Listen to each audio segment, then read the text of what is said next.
Sebastian. I'm working on the game Tiny and Big, and in that game I've been responsible for the game physics, game logic, input controls and many game-dependent things. My name is Johannes. I'm a graphics programmer and just general engine developer, and I made some of the basic technology for the game, and yeah, I'm working on graphics effects and 3D rendering.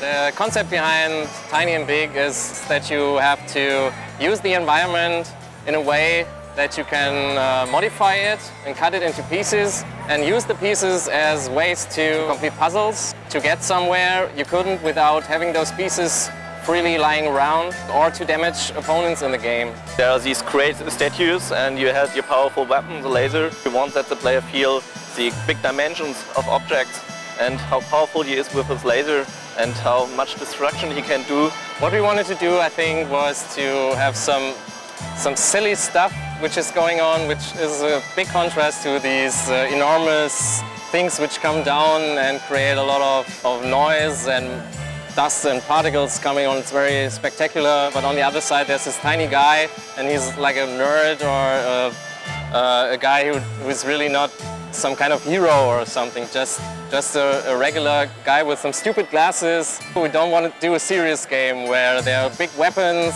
and space marines and aliens, but more like some relatable characters.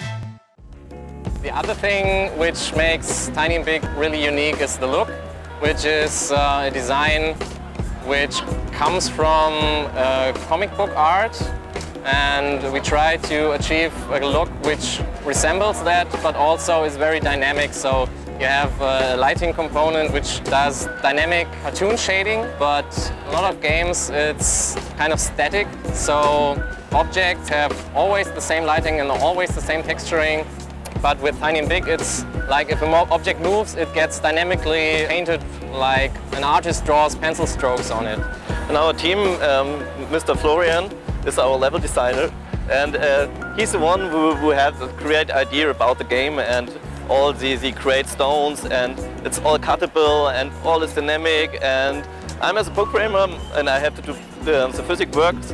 I standing there and shaking my head and say, no, that don't work. You can't have a world that's full destructible and all is dynamic and you can see 5 miles and all the stuff. Yeah?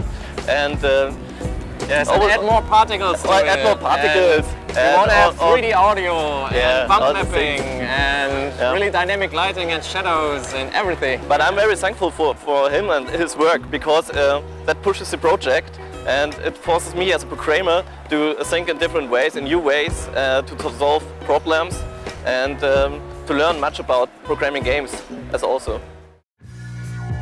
A lot of games currently do destructible environments, but none of them are really free, so you can choose where to use the laser or where to pull the object. It's not really always about solving puzzles or having somebody killed, or it's just like having fun and playing around with the things that the game gives to you.